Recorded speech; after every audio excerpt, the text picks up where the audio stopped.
कि इन प्रकृति के 3 गुणों से कैसे पार निकला जाए। और फिर 15वें अध्याय में हमने ये भी देखा कि किस प्रकार भगवान हमारे परम हितैषी हैं, हमारे साथ सदैव बने रहते हैं। किस प्रकार उन्होंने इस भौतिक जगत को एक उल्टे वृक्ष के साथ तुलना करके बताया और इसकी जटिलता को उजागर किया। साथ ही इस जटिल वृक्ष रूपी जगत को कैसे हम छोड़ सकते हैं, कैसे यहाँ से निकल सकते हैं, वो विरक्ति की कुल्हाड़ी से काटने का उपाय बताया। और कैसे वो विरक्ति की कुल्हाड़ी को धार दिया जाए ज्ञान से, तो वो ज्ञान प्राप्त करने का मार्ग बताया। और किस तरह वो हमारी सहायता करते हैं व्यापक रूप में, ब्रह्मांड के रूप में, और साथ ही व्यक्तिगत रूप में पाचन अग्नि के साथ और परमात्मा के साथ। और साथ ही उन्होंने बताया कि इन मार्गों को, जो इन वृक्ष से निकलने का या भौतिक जगत से निकलने का जो मार्ग है, वो कहाँ से ज्ञात हो सकता है? वेदों से। और उस वेदों का संकलन करता मैं हूँ, प्रदाता मैं हूँ, जानने वाला मैं हूँ, और उन वेदों के द्वारा जो जाना जाता है वो भी मैं ही हूँ। और उन्होंने फिर बताया कि इस वेदों के सार को, वेदांत सार को मात्र 3 श्लोकों में भी प्रस्तुत करके सिद्ध किया कि देखो अर्जुन, मैं जो कह रहा हूं वो गलत नहीं है, वो बिल्कुल सही है। और वेदांत के सार को व्यक्त किया कि जो ये जीव हैं वो 2 प्रकार के हैं। वो कौन कौन से हैं? एक तो क्षर और दूसरे अक्षर। क्षर च अक्षर एव च। और साथ ही ये भी बताया कि किस प्रकार से जो है जो क्षर अक्षर है, इनसे अलग एक जो है परमात्मा है। इनसे ऊपर परमात्मा है और इनसे भी ऊपर मैं हूं, और जिन्हें परम पुरुष के नाम से वेदों में जाना जाता है, ऐसा बताया। तो अब इसके बाद जो ये जानता है वो सब कुछ जानने वाला होता है, ऐसा भी कहा है ना। भगवान ने ऐसा भी कहा कि जो ये बात जान जाता है। और लास्ट में उन्होंने क्या कहा कि कृत कृत्यस्य ना,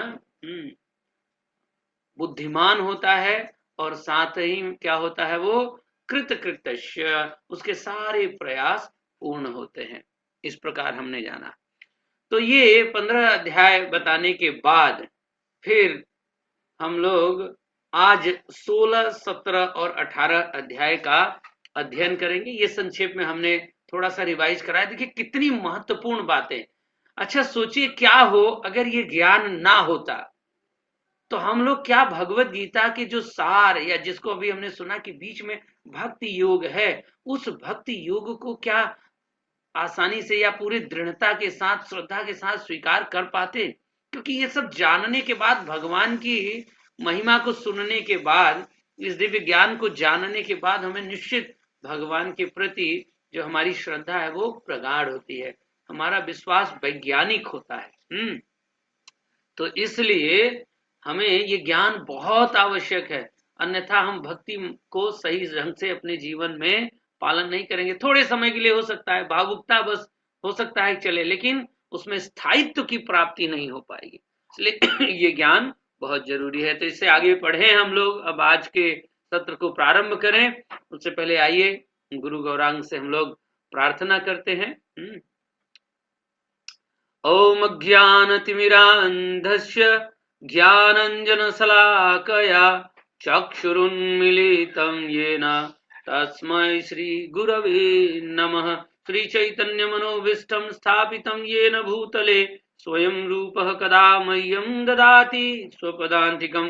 वन्देऽहं श्रीगुरो श्रीयुतापदकमलं श्रीगुरुन् वैष्णवांश्च श्रीरूपं साग्रजातं सगुण रघुनाथान्वितं तं सजीवम् साद्वैतं सावधूतं परिजनसहितं कृष्ण चैतन्य देवं श्रीराधा कृष्ण पादान् सगन ललिता श्री विशाखान्वितांश हे कृष्ण करुणा सिंधु दीन बंधु जगतपते गोपेश गोपिका कांत राधा कांत नमोस्तुते तप्त कांचन गौरांगी राधे वृंदावनेश्वरी वृषभानुसुते देवी प्रणमामि हरिप्रिये वाञ्छाकल्पतरुभ्यश्च कृपा सिन्धुभ्य एव च पतितानां पावनेभ्यो वैष्णवेभ्यो नमो नमः।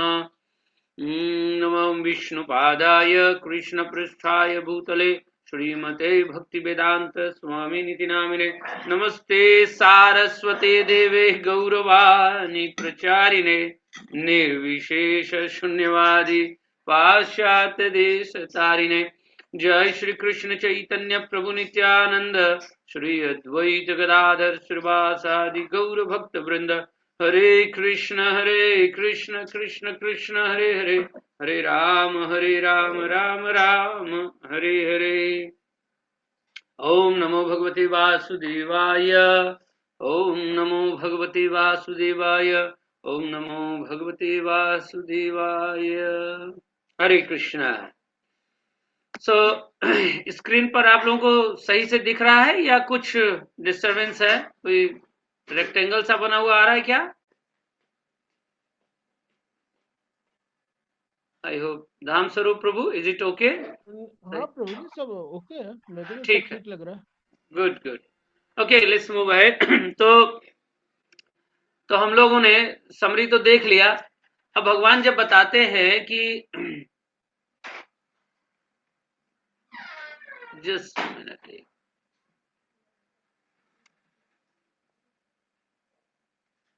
एक मेरे स्क्रीन पर एक विंडो बन के आ रही है, पता नहीं, मैं उसको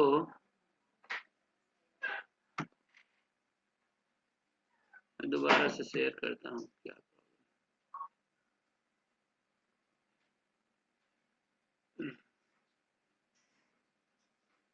वैसे प्रभु जी ठीक आ रहा था एकदम। Okay, just minute, just.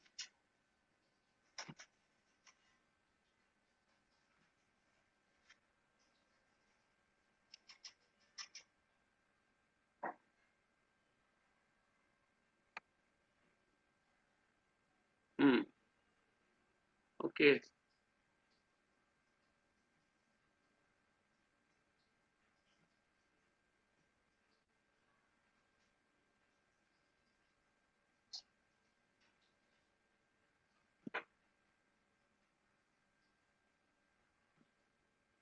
ठीक है, ओके। तो भगवान ने क्या कहा कि जीव दो प्रकार से होते हैं, क्षर और अक्षर।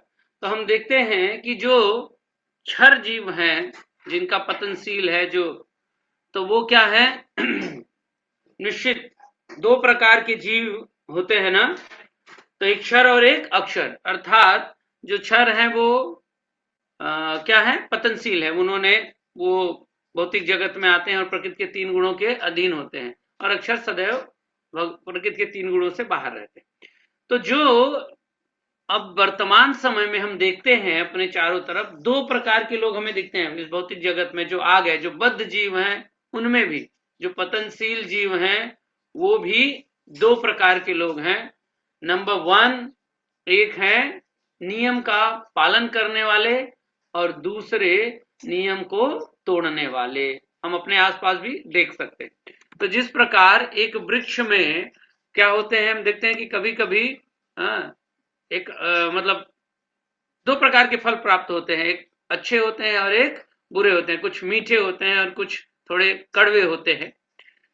तो हमें क्या समझना चाहिए, हमें ये समझना चाहिए कि हमें बुरे फल की तरह नहीं होना चाहिए, बल्कि हमें अच्छे फल की तरह होना चाहिए।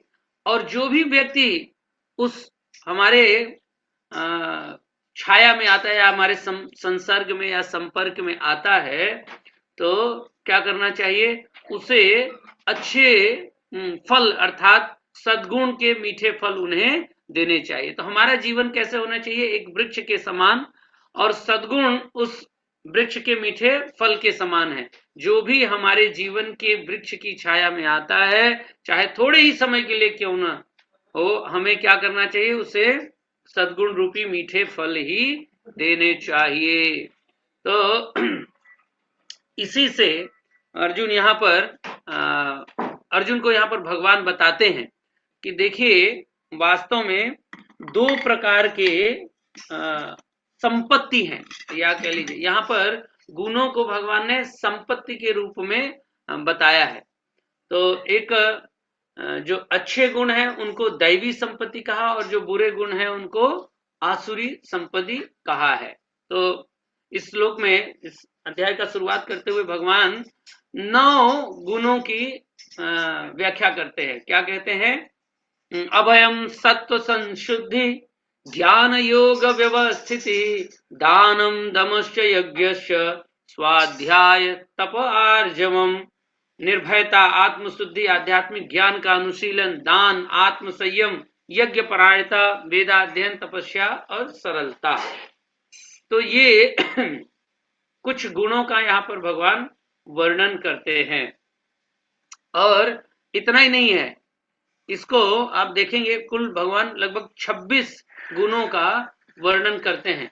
9 गुण उधर पहले श्लोक में दे दिए और दूसरे तीसरे श्लोक में मिला करके वो 17 और गुणों का वर्णन करते हैं। इन गुणों को हम देख सकते हैं कि निश्चित कुछ कैटेगरी में भी डिवाइड किया जा सकता है ना। तो इनमें से कुछ गुण हैं जो वर्ण आश्रम में जो सन्यासी हैं, आश्रम में सन्यास आश्रम के लोगों के लिए निश्चित रूप से पालन होना चाहिए, कुछ गृहस्थों के लिए है, कुछ ब्रह्मचारियों के लिए, कुछ वानप्रस्थों के लिए। फिर बाद में हम देखेंगे इसको और कैटेगराइज कर सकते हैं इसके लिए वर्ण में भी, ब्राह्मण, क्षत्रिय, वैश्य और शूद्र। तो ये 26 गुणों का वर्णन करते हैं जो दैवी कहलाते हैं ना, मतलब अच्छे गुण है, अच्छे गुण। और हमें इन गुणों का अपने जीवन में क्या करना चाहिए? विकास करने का प्रयास करना चाहिए, अगर हम दैवी बनना चाहते हैं तो ये आप देख सकते हैं, निर्भयता, आत्मशुद्धि, आध्यात्मिक ज्ञान का अनुशीलन, ये सन्यासी के गुण हैं, होना ही चाहिए एक सन्यासी में। और गृहस्थ के 3 गुण बहुत महत्वपूर्ण है, दान, आत्म संयम और यज्ञ परायणता। इसका डिटेल वर्णन प्रभुपाद ने तात्पर्यों में किया है, आप सब उसका अध्ययन कर सकते हैं। ब्रह्मचारी का विशेष गुण क्या होना चाहिए? वेदाध्ययन, वानप्रस्थ, तपस्या। इसके बाद ब्राह्मण में ये सारे गुण, सरलता, अहिंसा, सत्या, संकल्प, त्याग, अदूरदर्शी, मन शांति, करुणा, लोभ विहीनता, भद्रता, नम्रता और क्रोध विहीनता, तेज, क्षमा, धृति, ये क्षत्रिय के गुण। और वैश्य के पवित्रता और ईर्ष्या से मुक्ति, और शूद्र के गुण सम्मान की अभिलाषा से मुक्ति। तो इस प्रकार इन 26 गुणों को हम इस तरह से 8 भागों में भी विभाजित कर सकते हैं। तो इन गुणों का बताने से क्या हमें यहाँ पर शिक्षा मिल रही है? हम ये शिक्षा ले सकते हैं कि अच्छा, धनवान होना अच्छी बात है, लेकिन उससे अच्छा है ज्ञानवान होना, और उससे भी बहुत अच्छा है गुणवान होना, क्योंकि अच्छे गुण दूसरों के हृदय को जीत लेते हैं। और ये देखिए कुछ गुणों की बात भगवान ने 12वें अध्याय में भी की, ये भगवान के हृदय को भी जीतता है गुण। अब इसके बाद आसुरी स्वभाव के लोगों के लिए दैवी स्वभाव के गुण बताने के बाद फिर भगवान यहाँ पर आसुरी स्वभाव वाले व्यक्तियों के गुण बताते हैं। तो क्या कहते हैं? दंभो दर्पोभिमानश्च, क्रोध पौरुषमेव च, अज्ञानम चाभिजातस्य, पार्थ संपदमासुरीम। तो ये आसुरी संपत्ति कहा है, जो असुरों के गुण। तो ये यहाँ पर देख सकते हैं, दंभ, दर्प, अभिमान, क्रोध, अस्तिष्ठता तथा अज्ञान, ये आसुरी स्वभाव वाले व्यक्तियों के गुण हैं। तो देखिए दैवी गुण जो बताए भगवान ने, वो वास्तव में मुक्ति के मार्ग को प्रशस्त करते हैं, जबकि आसुरी गुण वो क्या है? बंधन है। तो इतना जब सुना अर्जुन ने, इन गुणों की व्याख्या जब भगवान ने की, तो अर्जुन अपने मन में विचार करने लगे, अच्छा क्रोध तो आसुरी गुण है बताया भगवान ने, तो क्रोध तो मैं भी कर रहा हूं, तो क्या क्रोध करना आसुरी है? तो क्या मेरा स्वभाव भी आसुरी है? तब भगवान अर्जुन को कहते हैं नहीं, है ना, आपका स्वभाव आसुरी नहीं है। क्यों? क्योंकि देखिए कोई भी व्यक्ति जब इस पृथ्वी में जन्म लेता है तो उसके जन्म की तिथि से उसके स्वभाव का या उसके गुणों का, प्रकृति के गुणों का कैसा उसके ऊपर प्रभाव होगा, इसका पता चलता है। ये बड़ा महत्वपूर्ण है, तिथि का बड़ा महत्व है, ये ज्योतिष विज्ञान में जाना जाता है। तो जन्म तिथि व्यक्ति के स्वभाव को बताता है, तो ये ज्योतिष विज्ञान है। और हम जानते भी हैं कि ये जो परमात्मा है, या कह लीजिए जो ग्रह नक्षत्रों का स्थिति का देख रेख करने वाले हैं, वो किसके हाथ में है? परमात्मा के, जो दैव के नाम से जाने जाते हैं। तो वो इसको व्यवस्थित करते हैं। और यहाँ पर एक तुलनात्मक उदाहरण से हम समझ सकते हैं कि जब दुर्योधन का जन्म हुआ था, है ना, तो उसी समय एक महात्मा ने भविष्यवाणी कर दी थी उनके जन्म के तिथि के आधार पर, और जो कुछ घटनाएं या जो सिम्टम मिले उसके आधार पर विदुर महाराज ने धृतराष्ट्र को कहा था कि इस बालक का परित्याग कर दो, ये जो जिस समय में ये बालक ने जन्म लिया है ये सही समय नहीं है, और ये बहुत ही कुरुवंश के लिए घातक होंगे, दुर्योधन के लिए कहा था। लेकिन धृतराष्ट्र ने विदुर की बात को अनदेखा किया। तो यहाँ पर ये पराशर मुनि है, ये आप सब इनके बारे में जानते होंगे, पीछे भी हमने कहा था, ये कृष्ण द्वैपायन व्यास श्रील व्यास देव जी के पिताजी हैं। तो वो कहते हैं कि एक व्यक्ति के स्वभाव पर, है ना, ये 3 चीजों का प्रभाव होता है। जो अर्जित उसके गुण है वो उस पर 3 चीजों का प्रभाव होता है। क्या? उसके जन्म, उसका जन्म कब हुआ है, जन्म का समय, और दूसरा ग्रहों का प्रभाव, और तीसरा संगति। तो इसमें 2 चीजें तो ठीक है हमारे हाथ में नहीं है, लेकिन जो संगति है ये बड़ा महत्वपूर्ण रोल प्ले करता है ना। तो इस संगति के उदाहरण को आप समझिए। तो एक आप देखते हैं ये शिप में जो मोती बनता है, तो ये कैसे मोती कैसे बनता है? ये एक विशेष संगति के कारण बनता है। वो संगति क्या है? ये वर्षा की बूंद ही होती है। जब इस शिप में गिरती है तो वही वर्षा की बूंद क्या बन जाती है? मोती बन जाती है। तो जब वर्षा का जल इस शिप से संसर्ग में आता है, लेकिन एक विशेष समय में, कौन सा समय है वो? स्वाति नक्षत्र का जल, सभी नहीं। तो जो स्वाति नक्षत्र का जल है, एक सही समय पर सही व्यक्ति की संगत में क्या होता है? वो मोती बन जाता है। तो इससे हमें ये पता चलता है कि अगर एक कांच का टुकड़ा मणि के संग में आने के कारण उसमें मणि की तरह वो चमकने लगता है, लेकिन मणि तो नहीं बन पाता। लेकिन एक चीज ध्यान देने की बात है कि अगर एक जीवित व्यक्ति किसी महान व्यक्ति के संग में आता है तो वो व्यक्ति महान बन जाता है। ये संगति का प्रभाव है। तो अर्जुन भगवान से पूछता है कि हे भगवान, आप थोड़ा विस्तार से बताएंगे। तो भगवान थोड़ा विस्तार से आगे बताना शुरू करते हैं 6ठे श्लोक से कि जो सृजित प्राणी है वो 2 प्रकार के हैं। ये पहले भी हम लोग देख चुके हैं। तो क्षर और अक्षर। तो जो क्षर जीवात्मा है वो भी 2 प्रकार के गुणों को धारण करने वाला है। एक दैवी गुण रखते हैं जो नियमों का पालन करने वाले हैं, है ना, और दूसरे हैं जो आसुरी प्रवृत्ति के लोग, जो आसुरी गुणों से युक्त है। तो भगवान कह रहे दैवी गुण तो मैं बहुत डिटेल में बता दिया, 26 गुणों का वर्णन कर चुका हूं मैं। अब आसुरी गुणों के विषय में थोड़ा विस्तार से सुनो।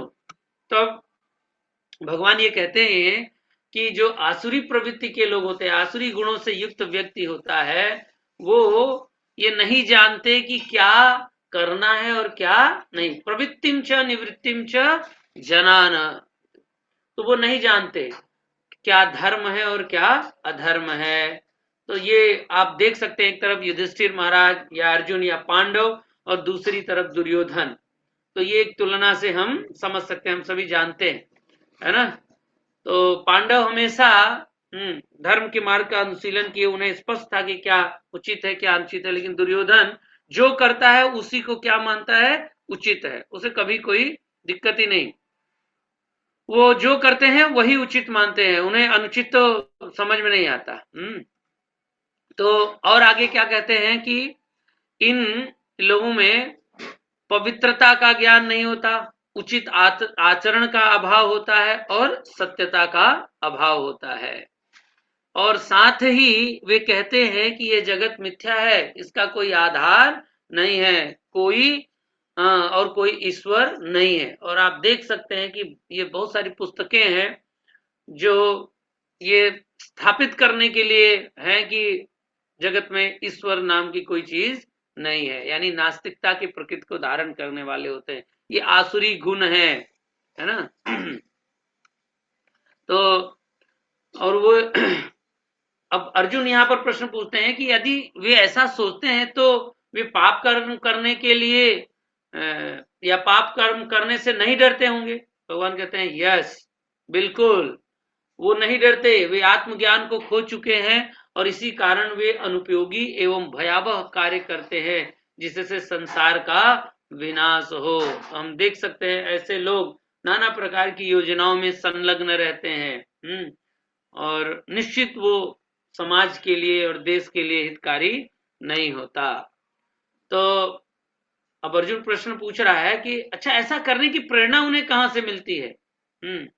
तो भगवान बता रहे हैं कि उनकी जो कभी न संतुष्ट होने वाली कामनाएं हैं, है ना, कभी न संतुष्ट होने वाली कामनाएं हैं।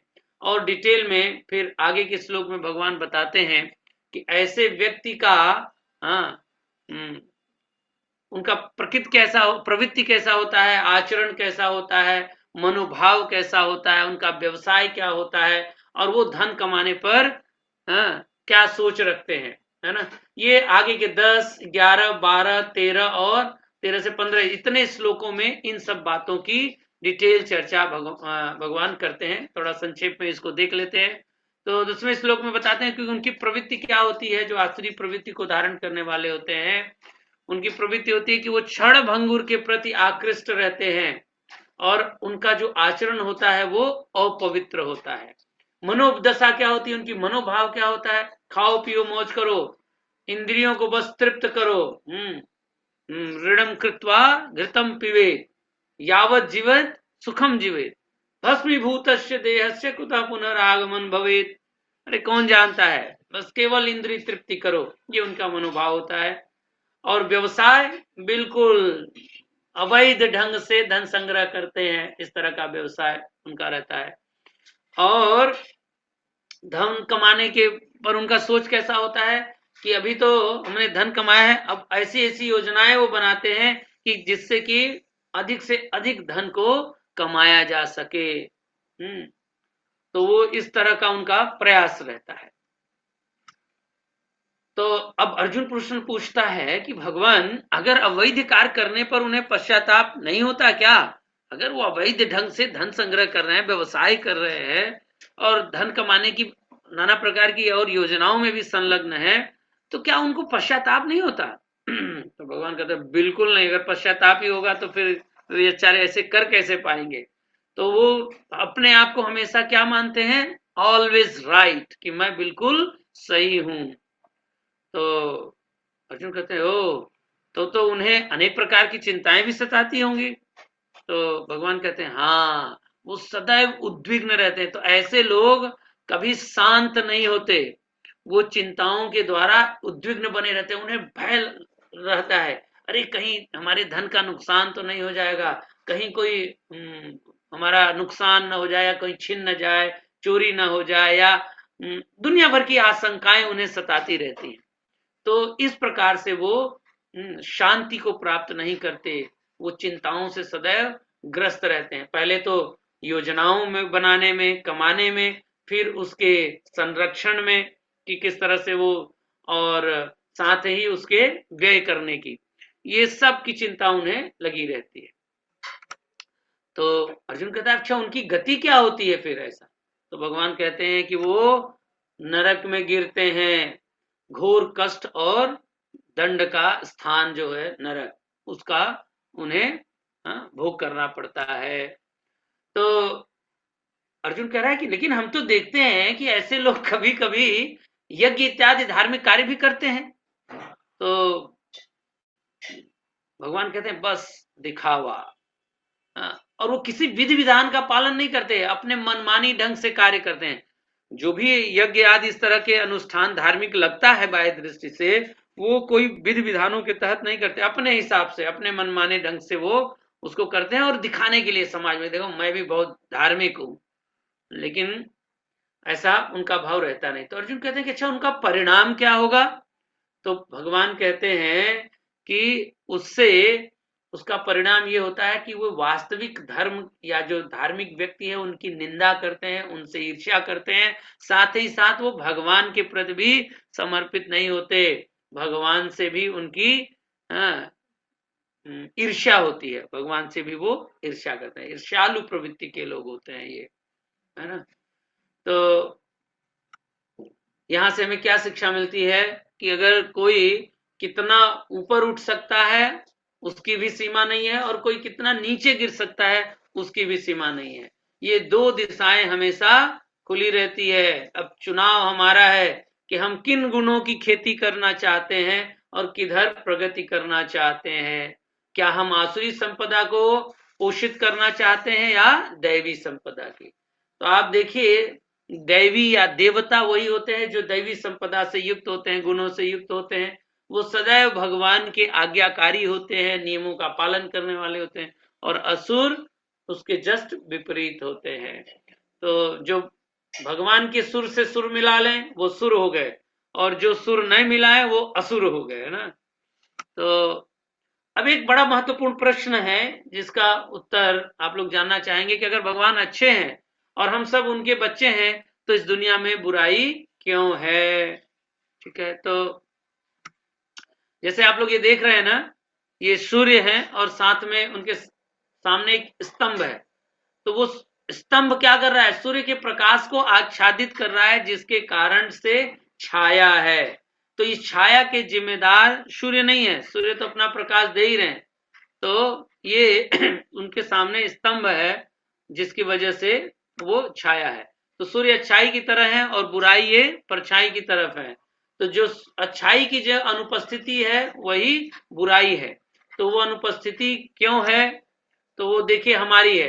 हम भगवान सूर्य की तरह हैं और हम जो है एक स्तंभ की तरह स्वयं हम होते हैं। जब हम भगवान की तरफ मुख करके रहते हैं, उनके अनुकूल रहते हैं, तो वो अच्छाई प्रकट होती है। लेकिन जब हम भगवान से विमुख हो जाते हैं, तो भगवान की तरफ जब पीठ कर लेते हैं, तब हमारे उसका क्या परिणाम होता है? अवरोध जब कर देते हैं उस अच्छाई का, तो वही फिर बुराई के रूप में आता है। तो वास्तव में भगवान अच्छाई और बुराई नहीं देते, वो उसके जिम्मेदार वास्तव में हम ही हैं। तो अर्जुन प्रश्न पूछता है कि यह जानकर तो कोई भी इन दुर्गुणों को त्यागना चाहेगा, और क्या करना होगा? अगर भाई कोई जान गया कि इन दुर्गुणों के कारण हमें दंड या कष्ट या नरक भोगना होगा, तो निश्चित कौन इन दुर्गुणों को चाहेगा? इनको त्यागना होगा तो उसे क्या करना होगा? तो भगवान कह रहे हैं कि 3 चीजों से बचना होगा। बहुत महत्वपूर्ण बात बताने जा रहा है, हमें ध्यान से सुनना चाहिए। यहाँ पर वो 3 चीजों से बचना चाहिए। तो वो 3 चीजें क्या है? काम, क्रोध और लोभ। ये नरक के 3 द्वार बताए गए हैं। तो जिस प्रकार हम देखते हैं कि किसी घर में प्रवेश करने के लिए द्वार होता है ना, मुख्य द्वार होता है, आप सब देख सकते हैं। लेकिन कभी कभी वो द्वार हिडन होता है, दिखता नहीं है। आप जैसे देख सकते हैं यहाँ पर एक जैसे अलमीरा जैसे लगता है, लेकिन ये भी एक दरवाजा है। यहाँ पर भी एक रैक जैसा लग रहा है लकड़ी का, लेकिन ये दरवाजा है। और ये तो बिल्कुल ही पता नहीं चल रहा है, सेल्फ देखिए कि लग रहा है कि एक दरवाजा है। तो इसी तरह से ये काम, क्रोध और लोभ है जो हिडन है, लेकिन हमें नहीं पता कि ये दरवाजा है। और ये दरवाजा कहाँ खुलते हैं, कहाँ हमें लेके जाते हैं? नरक की तरफ, कष्ट की तरफ। तो इसलिए अगर हम नहीं जाना चाहते तो हमें इन 3 चीजों से बचना होगा। तो ये क्या होता है काम, क्रोध, लोभ? देखिए मुख्यतः इसमें से काम है। आप लोगों को शायद याद भी होगा, इससे पहले भी तीसरे अध्याय के अंत में अर्जुन ने प्रश्न पूछा था कि अरे हम तो पाप नहीं करना चाहते, लेकिन लगता है कि कोई बलपूर्वक हमें इसमें लगा रहा है। तब भगवान ने उत्तर में दिया था ना कि ये इसका जो रजोगुण से उत्पन्न जो है वो क्या है, काम है। यही वास्तव में असली वैरी है हम लोगों का। क्योंकि जब इस काम की पूर्ति नहीं होती है तो क्रोध आता है। क्रोध का प्राकट्य कब होता है, जब काम की पूर्ति नहीं होती। और जब काम की पूर्ति हो जाती है तो वही फिर किसमें बदल जाता है, लोभ में बदल जाता है। हाँ, और यही फिर लोभ हमें मोह प्रदान करता है, और मोह आगे चल के मद और बाद में मात्सर्य का रूप धारण कर लेता है, जो हमें बार बार इस भौतिक जगत में क्या करता है, बांध के रखता है। मात्सर्य की वजह से हम सब यहाँ ईर्ष्या की वजह से फंसे रहते हैं। तो फिर यहाँ पर भगवान कहते हैं एतैर विमुक्तः कौन्तेय, अर्थात जो अज्ञान के इन 3 द्वारों से बच जाता है वही आत्म साक्षात्कार के लिए कार्य करता है। तो अर्जुन फिर प्रश्न पूछ रहा है कि अच्छा कैसे बचा जाए। ठीक है भाई, इन तीनों से बचें आप कह रहे हैं, और जो बच जाएगा वो निश्चित आत्म साक्षात्कार को प्राप्त करेगा, तो बचे कैसे। ठीक है, तो भगवान कह रहे हैं शास्त्रों की सहायता से। और जो ऐसा नहीं करता है उसकी क्या गति है, अर्थात जो शास्त्रों नहीं लेता है। देखिए 15वें अध्याय में भगवान ने कहा कि यही वेद हैं, शास्त्र हैं, भगवत गीता है जो हमारा मार्गदर्शन करती है। कहां से, इस प्रकृति के 3 गुणों से बाहर जाने के लिए, जो हमें बांध के रखता है इस भौतिक जगत में। अगर उन शास्त्रों से हम सहायता नहीं लेते हैं तब हमारी क्या दशा होगी, ये भगवान बताते हैं। यह शास्त्र विधि उत्सृज्य वर्तते कामकारतः न स सिद्धिमवाप्नोति न सुखम न पराम गतिम। जो शास्त्रों के आदेशों की अवहेलना करता है और मनमानी ढंग से कार्य करता है उसे न तो सिद्धि न सुख न ही परम गति की प्राप्ति होती है। तो देखिए क्या कर्तव्य है और क्या नहीं है, ये जानकर जब हम कार्य करते हैं तो हम ऊपर की तरफ जाते हैं, लेकिन अगर जान करके कर्म नहीं करते तो हमारा पतन हो जाता है। और ये जानकारी हमें शास्त्रों से मिलती है, तो इसलिए हमें शास्त्रों का आश्रय लेना चाहिए। मनमानी ढंग से कोई कार्य नहीं करना चाहिए। यह शास्त्र विधि उत्सृज्य वर्तते कामकार, तो उनको छोड़ करके जो केवल कामनाओं के काम के वशीभूत होकर के केवल मनमाने ढंग से कार्य करते हैं उनको कोई सिद्धि नहीं प्राप्त हो सकती ना, उनका पतन ही होता है। तो यहाँ में क्या शिक्षाएं मिली इस अध्याय से, तो ये अध्याय थोड़ा ये भी छोटा ही है, ज्यादा श्लोक नहीं है इसमें। तो यहां से हम समझ सकते हैं कि हमें संदर्भ जाने और ये जाने कि क्या करना है और क्या नहीं करना है, क्या धर्म है क्या अधर्म है, क्या अच्छा है क्या बुरा है। और निश्चित संगति हमें बदल देती है। अगर हम अच्छे गुणों की संगति करेंगे तो अच्छे बनेंगे, और बुरे गुणों की संगति करेंगे तो बुरे बनेंगे। और हमने ये भी देखा कि वास्तव में हमें पोषण किसका करना है, अच्छे गुणों का या बुरे गुणों का। अगर बुरे गुणों का पोषण करेंगे तो नरक में जाएंगे, और अच्छे गुणों का पोषण करेंगे तो आत्म साक्षात्कार को प्राप्त होंगे, भगवान को प्राप्त करेंगे, भगवान प्रसन्न होंगे। और आज्ञाकारिता हमारी रक्षा करती है, हमें आगे बढ़ाने में हमारी मदद करती है। और आज्ञाकारिता मतलब शास्त्रों के प्रति, शास्त्रों के आदेशों का अगर हम पालन करते हैं तो निश्चित हम आगे बढ़ते हैं। और हमारे अंदर ये जो 6 कौन से, काम क्रोध लोभ, ये 3 तो द्वार हैं, लेकिन इन्हीं 3 के बाकी 3 और आते हैं। क्या है, काम क्रोध लोभ से मोह मद और मात्सर्य, ये 3 और गिफ्ट मिल जाते हैं। तो ये 6 लुटेरे हैं, हमें इनसे सावधान रहना है। और शास्त्रों की सहायता से इनसे बचना है हमें, नहीं तो फिर हमें ये नरकगामी बनाएंगे।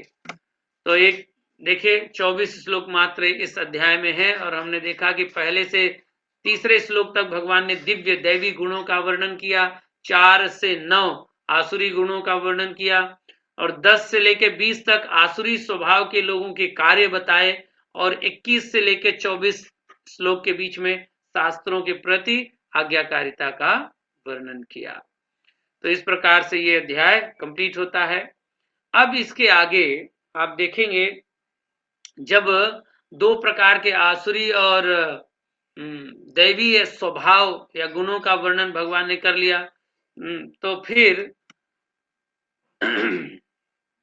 आप देख सकते हैं कि दैवी जो स्वभाव के गुणों का वर्णन किया, उनका अगर ध्यान से देखें तो इनमें ये 4 गुण जरूर पाए जाते हैं। क्या क्या? एक तो वो निश्चित वेदाध्ययन करते हैं, यानी शास्त्रों के अध्ययन में उनकी रुचि होती है, और वो केवल अध्ययन ही नहीं करते, शास्त्रों में जो बताए गए नियम है उनका वो पालन भी करते हैं, और उसके वास्तविक अर्थ को समझने का प्रयास करते हैं, और उन पर श्रद्धा होती है उनकी, निश्चित शास्त्रों पर या इन बातों पर, नियमों पर उनकी श्रद्धा होती है। तो ये दैवी गुणों के जो दैवी संपदा को धारण करने वाले व्यक्ति हैं या जीव हैं, उनके अंदर ये 4 गुण मुख्यतया पाए ही जाते हैं। तो इसमें आप देखिए अब श्रद्धा, तो अब आप देखिए कि वैदिक शास्त्रों के नियम जो दैवी लोग होते हैं वो उसका पालन करते हैं, और जो आसुरी लोग होते हैं उसका पालन नहीं करते। तो जो दैवी लोग वैदिक शास्त्र के नियमों का पालन करते हैं वो किस कैटेगरी में डाले जा सकते हैं? श्रद्धालु। और जो नहीं करते वो हो गए अश्रद्धालु। ये 2 कैटेगरी तो समझ में आ रही है। लेकिन अब अर्जुन एक नई बात, यानी श्रद्धा के भी प्रकार को जानने के लिए जिज्ञासा करेंगे। ये अध्याय 17 में है, इसका शीर्षक भी प्रभुपाद देते हैं श्रद्धा के प्रकार, है ना। तो उसमें अर्जुन अब ये जानना चाहते हैं, बड़ा सुंदर प्रश्न करते हैं। इस अध्याय 17वें अध्याय का जो प्रारंभ होता है वो अर्जुन के प्रश्न से होता है, और ये प्रश्न पूछते हैं कि ये शास्त्र विधि उत्सृज्य यजन्ते श्रद्धान्विताः तेषां निष्ठा तु का कृष्ण स्वत्वमाहो रजस्तमः। अब अर्जुन ये पूछना चाह रहे हैं कि हे कृष्ण, जो लोग शास्त्र के नियमों का पालन न करके अपनी कल्पना के अनुसार पूजा करते हैं, उनकी स्थिति कौन सी है? वे सतोगुणी है, रजोगुणी है या तमोगुणी है? अब देखिए महत्वपूर्ण बात समझिए। एक तो कैटेगरी, 2 कैटेगरी तक तो बात समझ में आई, एक दैवी हो गए और एक आसुरी हो गए, ठीक है। एक तो भाई शास्त्र के नियमों का पालन करते हैं और एक शास्त्र के नियमों का पालन ही नहीं करते, वो असुर हो गए। लेकिन एक बीच के भी लोग होते हैं एक प्रकार के, जो क्या करते हैं, शास्त्र के नियमों का पालन तो नहीं करते, लेकिन उनका एक अपने हिसाब से पूजा करने की विधि या धार्मिकता की विधि का निर्माण कर लेते हैं। तो वो उसके विषय में अर्जुन आश्वस्त होना चाहते हैं कि वो कौन से कैटेगरी में आते हैं, उनको अब सतोगुणी कहें, रजोगुणी कहें कि तमोगुणी कहें। अर्थात अर्जुन यहाँ जानना चाहते हैं कि श्रद्धा भी क्या 3 गुणों में हो सकती है क्या, प्रकृति के 3 गुणों में? तब भगवान यहाँ कहते हैं त्रिविधा भवति श्रद्धा देहिनाम। तो जो भी देहधारी हैं उनकी श्रद्धा 3 प्रकार से होती है। तो देखिए, जो शुद्ध आत्मा है, आत्मा में श्रद्धा होती है, श्रद्धा सब में होती है, कोई भी जीव हो उसमें श्रद्धा जरूर होगी, क्योंकि जीवात्मा भगवान का अंश है। तो उसका जो भगवान के प्रति शुद्ध रूप में आत्मा की श्रद्धा शुद्ध श्रद्धा कहलाती है, और वो होती है, आत्मा में श्रद्धा होती है भगवान के प्रति, तभी तो वो सेवा करता है भगवान की, और सेवक है भी। लेकिन जब आत्मा शरीर को धारण करता है, ये शरीर रूपी आवरण को धारण कर लेता है, तब उसकी यही शुद्ध श्रद्धा डिफरेंट तरीके से रिफ्लेक्ट होती है। जैसे अगर मान लीजिए एक बल्ब है, अब बल्ब में अगर हम नीली पन्नी चढ़ा दें तो रंग जो प्रकाश मिलेगा वो कैसे मिलेगा? मान लीजिए व्हाइट कलर का बल्ब है, अभी प्रकाश व्हाइट है, लेकिन अगर अब उस पर हम एक नीली पन्नी चढ़ा देंगे तो हमें जो प्राप्त होगा प्रकाश वो व्हाइट से बदल गया, नीला हो जाएगा। रेड कलर का कर देंगे तो रेड हो जाएगा, येलो कलर कर देंगे तो येलो कलर हो जाएगा। उसी प्रकार अब जो शरीर किस गुण में है, उस गुण के अनुसार आत्मा की जो शुद्ध श्रद्धा होती है वो रिफ्लेक्ट होती है।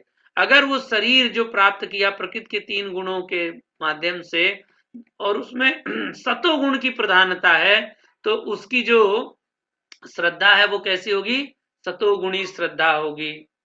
और फिर अगर रजोगुण का प्रभाव ज्यादा है उसके शरीर पर, रजोगुणी शरीर प्राप्त किया है, तो उसकी श्रद्धा रजोगुणी श्रद्धा होगी। और अगर तमोगुणी शरीर है तो उसकी श्रद्धा तमोगुणी होगी। और फिर आगे भगवान इन तीनों श्रद्धा को बताते हैं, कैसे पहचान पाएंगे उनके लक्षणों को बताते हैं। तो कहते हैं कि जो शुद्ध श्रद्धा है आत्मा की, तो वो तो निश्चित भगवान कृष्ण की भक्ति करता है, सेवा करता है, आत्मा शुद्ध श्रद्धा। लेकिन अगर सात्विक श्रद्धा है तो देवी देवताओं की पूजा करेगा वो, है ना, ईश्वर की पूजा करता है। और अगर राजसिक श्रद्धा है तो वो यक्ष राक्षस मनुष्य पितृ यानी कि अपने ही जैसे जीवित व्यक्तियों की, है ना, देहधारियों की वो पूजा करेगा राजसिक श्रद्धा में। और अगर तामसिक श्रद्धा है तो वो भूत प्रेतों की, मृत व्यक्तियों की सेवा करता है, पूजा करता है। इस प्रकार से अर्जुन के प्रश्न का उत्तर भगवान देते हैं। और आगे हम देख सकते हैं सात्विक श्रद्धा देवी देवताओं की पंचदेव उपासना जो है इनमें रहती है।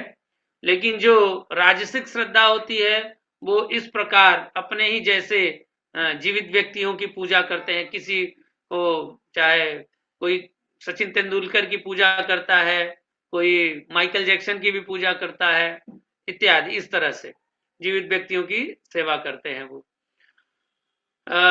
अभी प्रभुपाद तात्पर्य में लिखते हैं एक जगह कि एक जब विश्व युद्ध हो रहा था तो कलकत्ता में एक व्यक्ति था, वो एडोल्फ हिटलर की पूजा करता था अपने पूजा घर में। क्यों कह रहा था, जबकि हिटलर को आप सब जानते हैं कि कई लोगों की मृत्यु का वो जो है कारण बने हैं। तो वो ये कहता था कि जब से ये हिटलर की कृपा से जब से युद्ध होना शुरू हुआ तब से हमारी आमदनी बढ़ गई, हमारा व्यवसाय बहुत अच्छे से चल रहा है, इसलिए मेरे लिए तो हिटलर ही भगवान है, इसलिए मैं हिटलर की पूजा करूंगा। तो ऐसी जो श्रद्धा होती है वो राजसिक होती है। और जो अघोर पंथ और इस तरह से शमशान में भूत प्रेतों की इस तरह की जो पूजा करने वाले हैं वो, उनकी श्रद्धा तामसिक श्रद्धा है। तो श्रद्धा सबके हृदय में होती है, चाहे वे माने या न माने, बस श्रद्धा अलग अलग प्रकार की होती है। हम जिस प्रकार का संग करते हैं हमारी श्रद्धा वैसे ही बन जाती है। ओके, फिर आगे भगवान 5वें श्लोक में कहते हैं अशास्त्र विहितम घोरम तप्यन्ते। तो जो आसुरी पूजा पद्धति है वह है जो वैदिक नियमों के विरुद्ध है। ऐसे घोर तपस्या और व्रत करना जो शास्त्रों में वर्णित नहीं है। और गर्व और अहंकार के से करना, काम और मोह से प्रेरित होकर करना, मूर्खतावश शरीर पर अत्याचार करना, ये आसुरी पूजा पद्धति है ना। तो इसका वर्णन भगवान कहते हैं। तो अब अर्जुन कह रहा है ये क्या मतलब, श्रद्धा भी 3 गुणों में हो गई, प्रकृति के 3 गुणों में। तो देखिए जब हम लोग प्रकृति के 3 गुण पढ़ रहे थे उस समय भी हमने ये बात आप लोगों से शेयर किया था कि इस संसार में, भौतिक जगत में कोई भी चीज ऐसी नहीं है जो इन 3 गुणों से प्रभावित नहीं होती, 3 गुणों में होती ही होती है। तो श्रद्धा भी होती। अब अर्जुन कह रहा है कि अच्छा ये बताइए, ये प्रकृति के 3 गुण और क्या क्या तय करते हैं, है ना। तो भगवान कह रहे हैं भाई ऑलमोस्ट एवरीथिंग, व्यवहारिक रूप से सब कुछ।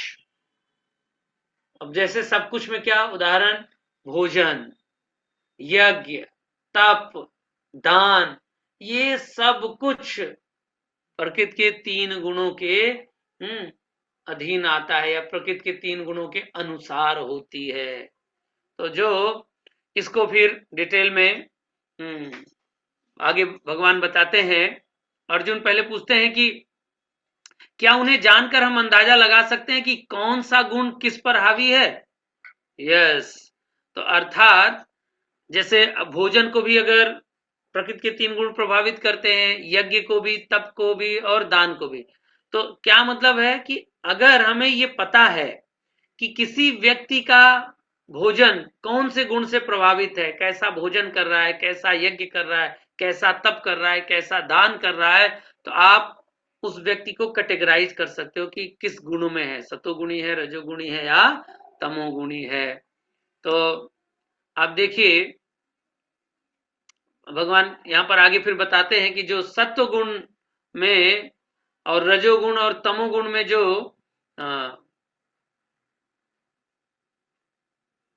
भोजन है, उसका क्या प्रभाव होता है।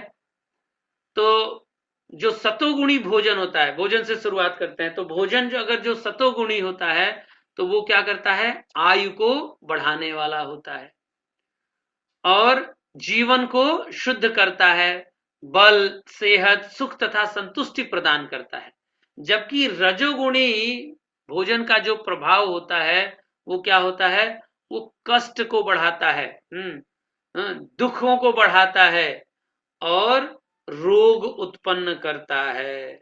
ये और जो तमोगुणी भोजन के लक्षण क्या है, तमोगुणी भोजन के लक्षण है कि वो सड़ा होता है, बासी, झूठा और बेस्वाद होता है।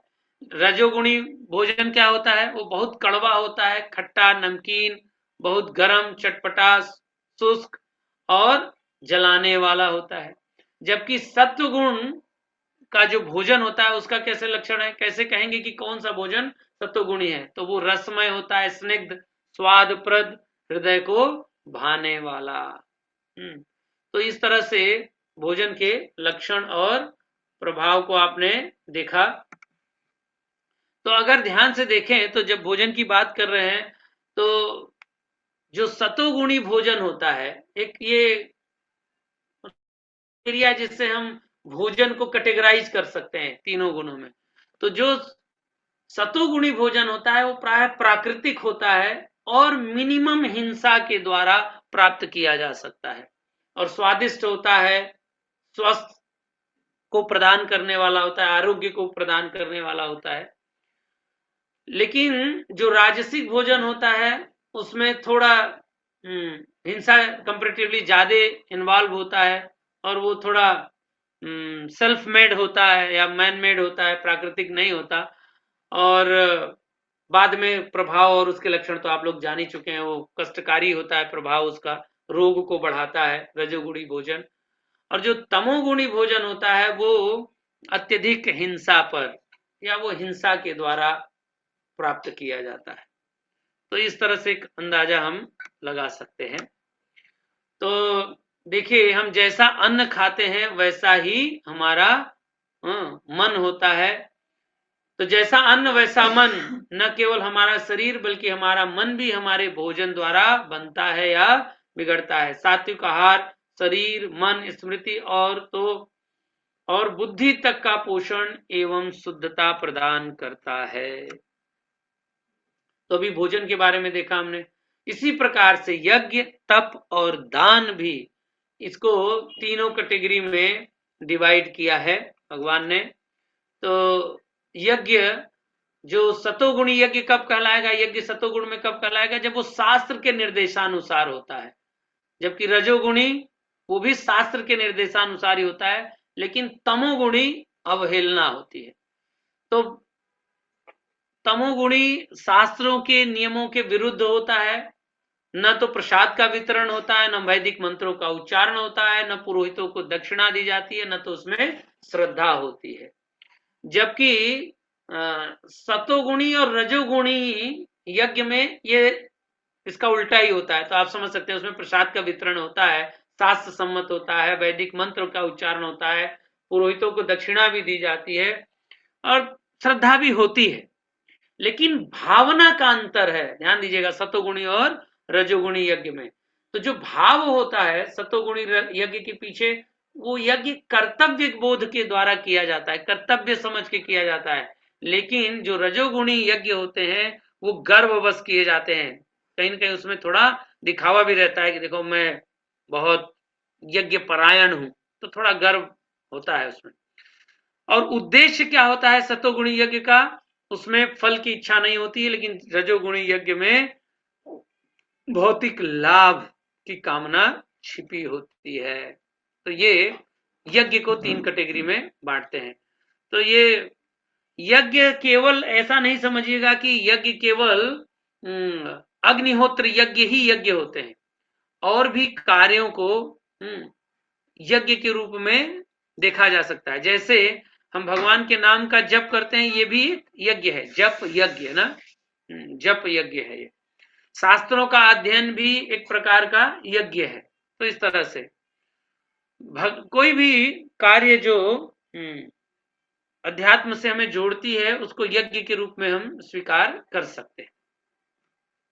तो ये है, जैसे मान लीजिए केवल दिखावे के लिए अगर बैठे हुए हैं, ध्यान लगा रहे हैं, तो ये किस कैटेगरी में यज्ञ आ सकता है, इसका आप लोग थोड़ा अंदाजा लगा सकते हैं। तो और जैसे ये एक कन्या है, वो अपनी माता से जो है भगवान गणेश जी की पूजा करते हुए देखा है, तो ये भी बड़े श्रद्धा से प्रेम से गणेश जी की आराधना उपासना करती है, लेकिन कोई कामना नहीं है इनकी, एकदम ड्यूटी के रूप में ये अपनी पूजा करती हैं, क्योंकि माँ को करते हुए देखा तो ये भी समझती हैं कि ठीक है ये हमारी ड्यूटी है, इनकी हमें पूजा आराधना करनी है, कोई अपेक्षा नहीं है, कोई कामना नहीं है, तो सेवा वो कर रही सही भाव से। तो ये किस प्रकार का होगा, तो ये आप लोग सोच सकते हैं लक्षण से। और ये एक देखिए यहाँ पर, ये मान लीजिए भगवत गीता का अध्ययन कर रहे हैं, लेकिन इनके पीछे जो भाव है वो ये है कि हम भगवत गीता का अध्ययन करेंगे तो हमारी पर्सनालिटी ग्रूम हो जाएगी, और हमारी जो सैलरी है वो हाइक हो जाएगी, और हमारा थोड़ा सा नाम भी होगा, हम बहुत इंप्रेसिव पर्सनालिटी को प्राप्त करेंगे आदि, इस तरह के भाव को लेकर के वो इस भगवत गीता का अध्ययन कर रहे हैं। तो ये किस प्रकार के यज्ञ की कैटेगरी में आ सकता है, तो आई होप आप सब समझ पा रहे होंगे। तो मैं उत्तर दे देता हूं, आप लोग थोड़ा इसको समझिएगा। ये राजसिक यज्ञ होगा, क्योंकि कामनाएं हैं, भौतिक लाभ की अभिलाषा है, ये ड्यूटीफुल है, तो ये सात्विक है। और ये चूंकि नियमों का कोई पालन नहीं कर रहे हैं, ऐसा मुझे बताना चाहिए था, डिटेल शायद हमने बताया नहीं, लेकिन अब बता देते हैं। ये बैठे तो हैं, ध्यान का दिखाव कर रहे हैं, लेकिन ये कोई नियम का पालन नहीं करते, अपने मनमाने ढंग से एक व्यवस्था बना ली है, अपने हिसाब से नियम बना करके अपना ध्यान आदि कर रहे हैं। तो अगर इस तरह से कोई कुछ करता है तो जो शास्त्र के सम्मत नहीं है, तो ऐसा क्या होगा, ये तमोगुणी होगा। तो तमोगुणी हो गए, सतोगुणी और ये रजोगुणी। तो तपस्या भी 3 कैटेगरी में है, तपस्या को देख लेते हैं। तो पहले तपस्या क्या होता है ये पहले हम लोग समझ लें, तब आगे चलते हैं। तो तपस्या क्या है, तपस्या का अर्थ होता है कि स्वेच्छा से कष्ट को सहन करना आध्यात्मिक उन्नति के लिए, भगवान की प्रसन्नता के लिए, आध्यात्मिक उन्नति के लिए स्वेच्छा पूर्वक कुछ कष्टों को सहन करना। तो वो कष्ट ये 3 कैटेगरी में हो सकते हैं, काया वाचा मनसा, यानी शरीर के द्वारा, वाणी के द्वारा और मन के द्वारा, है ना। तो हम जो कार्य करते हैं या जो हम कष्ट उठाते हैं वो शारीरिक स्तर पर हो सकता है, वाणी के स्तर पर हो सकता है और मन के स्तर पर हो सकता है। तो एक प्रश्न हम यहाँ पूछ सकते हैं आप लोगों से, आप अपने तक ही रखिए क्योंकि इंटरेक्शन का समय नहीं है हमारे पास। तो इनमें से सबसे कठिन तपस्या कौन सी होगी, इनमें से सबसे कठिन तपस्या कौन सी हो सकती है, तो निश्चित तौर से मन की जो तपस्या है, मनसा जो, ये सबसे कठिन होता है। तो अब अगर ये 3 तरीके से तपस्या की जाती है, तो इन तीनों तपस्याओं को हम जानते हैं। पहले भगवान ने इन तीनों प्रकार की तपस्या को बताया और फिर इन तपस्याओं को कैटेगराइज किया। तो तो पहले तपस्या क्या है, तो तपस्या शरीर की तपस्या, वाणी की तपस्या और मन की तपस्या क्या है, इसको बताया भगवान ने। और इसके बाद तब उन्होंने तपस्या की 3 कैटेगरी बताई। तो देखते हैं शरीर की तपस्या क्या है, बड़ी महत्वपूर्ण बात बता रहे हैं भगवान। देखिए 17वें अध्याय के 14वें श्लोक को देखिए, देव द्विज गुरु प्राज्ञ पूजनम शौचमार्जवम ब्रह्मचर्यम अहिंसा च शारीरम तपोच्यते। तो परमेश्वर, ब्राह्मणों, गुरु, माता पिता जैसे गुरुजनों की पूजा करना, ये पूजा करने का अभिप्राय है सम्मान भी करना, आदर देना, तथा पवित्रता, सरलता, ब्रह्मचर्य और अहिंसा, ये 5 बातें, यानी वरिष्ठों का, सम्मानजनक व्यक्तियों की पूजा या सम्मान करना, प्रणाम करना, दूसरा पवित्रता, तीसरा सरलता, चौथा ब्रह्मचर्य और 5वां अहिंसा, ये शरीर की तपस्या कही जाती है। और इसी तरह से वाणी की तपस्या क्या है, अनुद्वेगकरम वाक्यम सत्यम प्रिय हितम चयत स्वाध्यायाभ्यसनम चैव वांग्मय तपोच्यते। तो ये वाणी की तपस्या कहा गया। तो क्या है वाणी की, ये भी 5, सत्य बोले, भाने वाले बोले, लाभप्रद, क्षुब्ध न करने वाले और वैदिक साहित्य का अध्ययन, ये 5 वाणी की तपस्या है। तो ध्यान दीजिए, इसको आप यूज कर सकते हैं स्पीच फिल्टर के रूप में, अर्थात जब भी हम कभी बोलें तो हम बोलते समय इन बातों का जरूर ध्यान रखें, यही वाणी की तपस्या है। हम सत्य बोलें, लेकिन ऐसा सत्य ना हो कि जो किसी को क्षुब्ध कर दे रहा हो, डिस्टर्ब कर दे रहा हो और उसको अप्रिय लग रहा हो, वो सत्य नहीं बोलना चाहिए। और हरे कृष्णा, थोड़ी होस्ट से निवेदन है कि जरा ये सेटिंग कुछ बनाइए, हमारी सहायता भक्त लोग कर रहे हैं। जी प्रभु जी, मैं ये कर रहा हूँ, ये यहाँ से करता हूँ मैं कुछ, ठीक है, आप कंटिन्यू कीजिए प्रभु जी। Okay okay. तो ये वाणी की तपस्या हो गई। आगे चलते हैं मन की, मन प्रसाद सौमित्रम, यहां भी 5 बातें बताई भगवान ने जो मन की तपस्या है। संतोष सबसे पहला, जो कि जनरली होता नहीं, बड़ा कठिन काम है मन में संतोष को धारण करना, यही हमारे दुख का कारण भी है, संतोष नहीं है।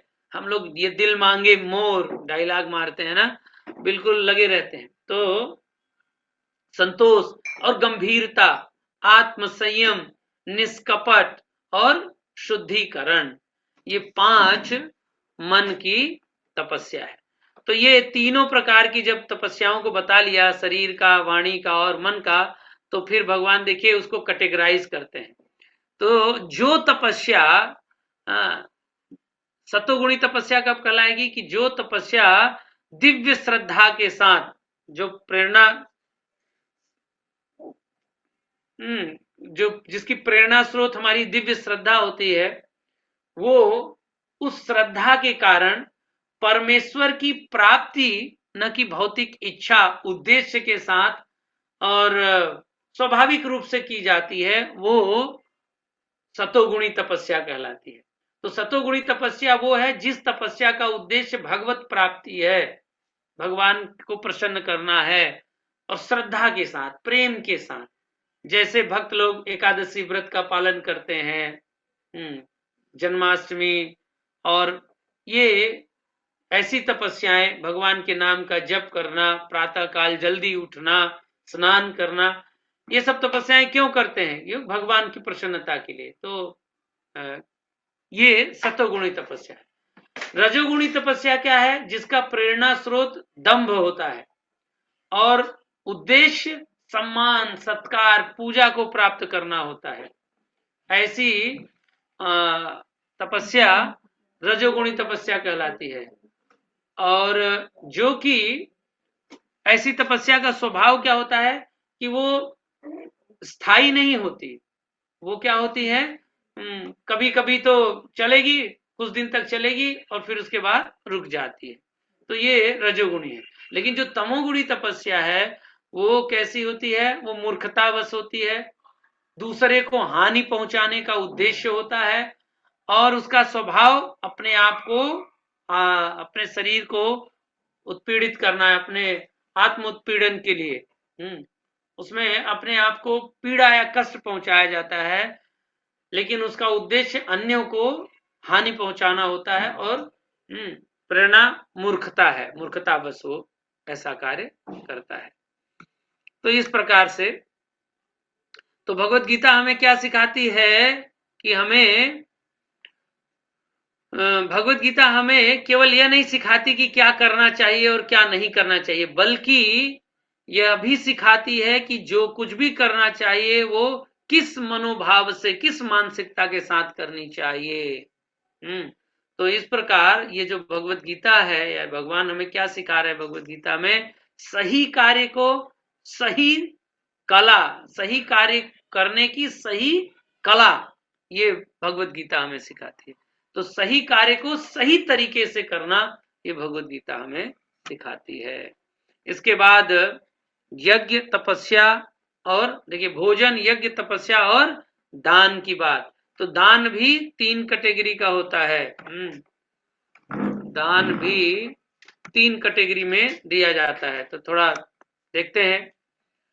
तो जैसे अगर मान लीजिए ये कोई मदिरा पान करने वाला व्यक्ति है, इसको दान दे दिया जाए, तो ये कौन सी कैटेगरी होगी? तामसिक दान। अगर किसी व्यक्ति को कोई व्यक्ति दान दे रहा है, लेकिन उसके बदले में उसकी अपेक्षा है कि ये व्यक्ति हमारी मदद करेगा, इससे हमें भविष्य में कुछ लाभ प्राप्त हो जाएगा, तो ऐसा दान, प्रत्युपकार की भावना है, तो ऐसा दान रजोगुणी है। और जो उपेक्षा की भावना से, न तो सही व्यक्ति को, न तो सही स्थान पर, न तो सही भाव से दिया जाता है, वो तामसिक दान कहलाता है। और अब देखिए ये व्यक्ति अगर मान लीजिए कोई मंदिर में दान दे रहा है, लेकिन उसके पीछे उसका भाव है कि टैक्स में मुझे लाभ मिल जाएगा, तो भौतिक लाभ की है, तो ये भी राजसिक दान है। तो इस तरह से आप देख सकते हैं, ये जो हटाया जा सकता है क्या? प्रभु जी, जो इसको आपको दोबारा डालना पड़ेगा। आप ये स्क्रीन शेयर से हटिए, फिर दोबारा स्क्रीन शेयर कीजिए, ओके, तो यस ये हट प्रभु, जाएगा। ओके। भक्तों से निवेदन है, कृपया ये राइटिंग वाला मत कीजिएगा। यहाँ से वो ऑप्शन नहीं आ रहा है, तो रिमूव वाला ही ऑप्शन मेरे पास आता है। तो ओके, मैं वो नाम मेरे पास आ जाता है जो ये लिख रहे हैं, तो मैं उनको फिर कष्ट होता है किसी को रिमूव करते हुए। इस तरह की छेड़खानी मत कीजिए कि बीच में आप लिख ओके, रहे हैं। प्रभु जी, ओके। आप ये शेयर कीजिए, हट जाएगा ठीक, अपने आप। ठीक, just a minute. Hare Krishna Krishna Krishna Hare Hare, Hare Ram Ram Ram Hare Hare. I hope दिख रहा है। अब क्लियर है प्रभु जी। ओके। तो तो हम लोग ओके, तो ये हमने बात कर ली। देखिए ये दान का समरी देख सकते हैं आप। तो कर्तव्य समझकर जो दान दिया जाता है, जिसमें प्रत्युपकार की कोई भावना नहीं होती, पवित्र स्थान पर, पवित्र या उचित समय पर, योग्य व्यक्ति को जो दान दिया जाता है और अच्छी भावना से, तो वो सतोगुणी दान होता है।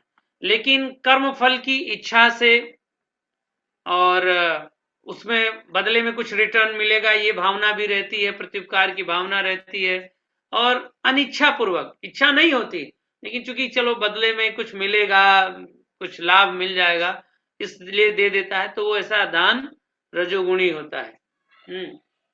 और तमोगुणी दान क्या है? जो अपवित्र स्थान पर, उचित समय पर नहीं, अयोग्य व्यक्ति को बिना किसी आदर के, उपेक्षा की भाव से जो दान दिया जाता है, वो तमोगुणी दान कहलाता है। तो अर्जुन प्रश्न पूछता है कि यदि इन 3 कार्यों में भी गुणों का दोष है, तो फिर कोई ऊपर कैसे उठ सकता है? भाई ये तीनों, जैसे यज्ञ, तपस्या, दान, ये सब तो धार्मिक कृत्य कहे जाते हैं ना। अभी तक शायद आप लोग में से बहुत सारे लोग हो सकते हैं ऐसा जो नहीं जानते होंगे, वो तो समझते होंगे कि दान का मतलब दान ही होता है, कैसे भी दान दे दो तो सब अच्छा ही है। लेकिन देखिए प्रकृति के 3 गुणों का प्रभाव इन पर भी है, इन धार्मिक कार्यों पर भी है। तो अर्जुन पूछ रहा है कि अगर इनमें भी प्रकृति के 3 गुणों का दोष है तो फिर कोई कैसे ऊपर उठेगा। तो भगवान कह रहे हैं ओम तत्सत, ऐसा उच्चारण करते हुए अगर हम ऐसा कार्य करते हैं तो वो फिर क्या होता है, शुद्ध हो जाता है। तो ये ओम तत्सत, ये संक्षेप में समझ लीजिए कि परम ब्रह्म परम सत्य के निमित्त जब हम ये कार्य करते हैं तो वो शुद्ध होता है ना। तो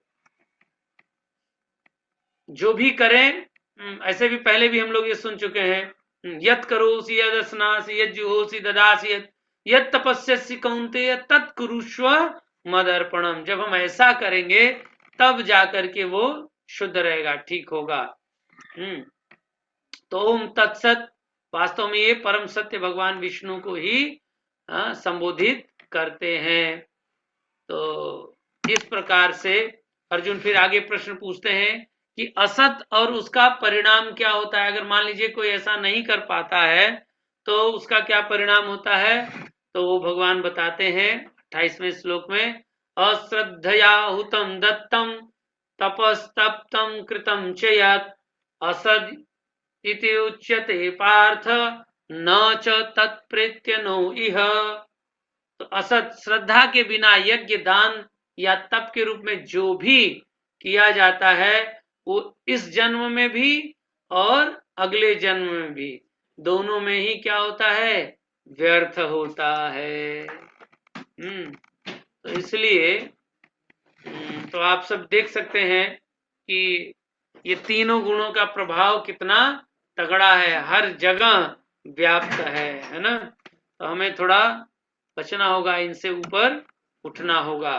तो यहाँ पर सभी को आगे बढ़ने का मौका मिलता है, हमारे पास है हम सबको आगे बढ़ने का, लेकिन हम अपनी आदतों से लाचार हैं। तो हम अपनी आदतों को बदल करके क्या कर सकते हैं, आगे बढ़ सकते हैं।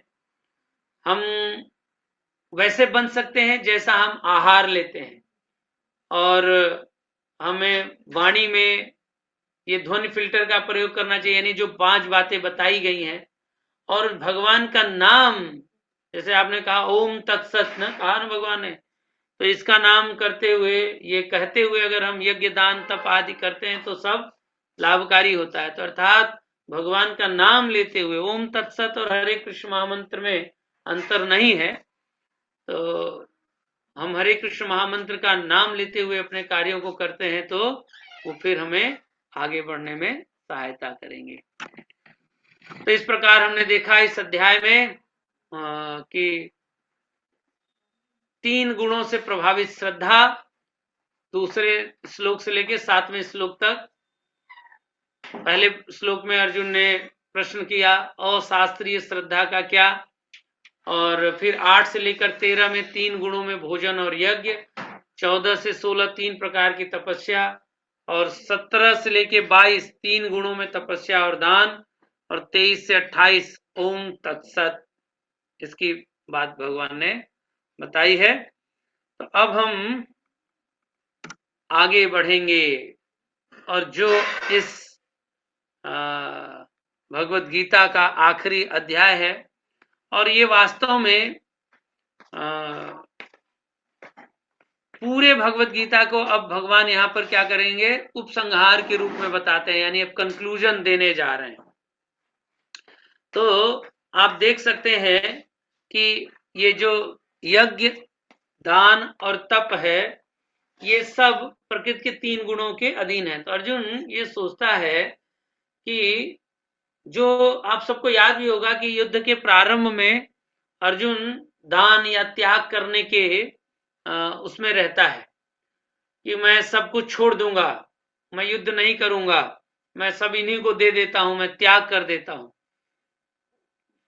तो फिर अर्जुन ये सोचता है कि जो हमारा त्याग है, क्या मेरा जो त्याग है, ये जो मैं सोच रहा था, क्या वो भी इन्हीं 3 गुणों में से एक है क्या। तो त्याग के विषय में फिर अर्जुन जिज्ञासा करते हैं भगवान से ना। तो अर्जुन भगवान से प्रश्न पूछते हैं, संन्यासस्य महाबाहो त्वमिच्छामि वेदितुम त्यागस्य च ऋषिकेश पृथक्केश निषूदन। अर्जुन ने कहा, हे महाबाहु, मैं त्याग का उद्देश्य जानने का इच्छुक हूं, और हे केश निषूदन, हे ऋषिकेश, मैं त्याग में जीवन संन्यास आश्रम का भी उद्देश्य जानना चाहता हूं। तो फिर भगवान बताते हैं दूसरे श्लोक में, काम्यानाम कर्मणाम न्यासम संन्यासम, अर्थात विद्वान लोग ऐसा कहते हैं कि देखिए कार्य दो प्रकार के होते हैं, एक नियत कर्म और दूसरा काम्य कर्म, यानी इच्छाओं के वशीभूत कामनाओं से प्रेरित कर्म, और दूसरा जो है वो शास्त्र द्वारा निर्धारित दैनिक अनिवार्य कार्य। तो जो ये कार्य को दो प्रकार से बताया। तो फिर भगवान कह रहे हैं कि जो नित्य कर्म का करता है लेकिन उसके फल का त्याग करता है, दो तरीके से हो सकते हैं। एक तो होता है कि जो नियत कर्मों का भी त्याग कर देता है और काम्य कर्मों का त्याग कर देता है, दोनों कर्मों का त्याग कर देता है, ऐसा मतलब अलग अलग विद्वान कहते हैं। लेकिन यहाँ पर भगवान ये समझा रहे हैं कि कुछ विद्वान लोग ऐसा कहते हैं कि नित्य कर्म का तो वो पालन करता है, नित्य कर्म करता है, लेकिन जो कामनाओं के भौतिक इच्छाओं से प्रेरित जो कार्य होते हैं उनको वो त्याग देता है, तो वो कहलाता है संन्यास। लेकिन जो दोनों कर्म करता है लेकिन उनके फलों को त्याग देता है वो कहलाता है त्याग। दोनों कार्य कर रहा है लेकिन उनसे जो प्राप्त होने वाला फल है उसको छोड़ देता है, वो कहलाता है त्याग। लेकिन और भी कुछ विद्वानों का मत देते हैं भगवान, और वो ये कहते हैं कि कुछ विद्वान तो ये भी कहते हैं कि समस्त प्रकार के सकाम कर्मों को दोषपूर्ण समझकर त्याग देना चाहिए, है ना।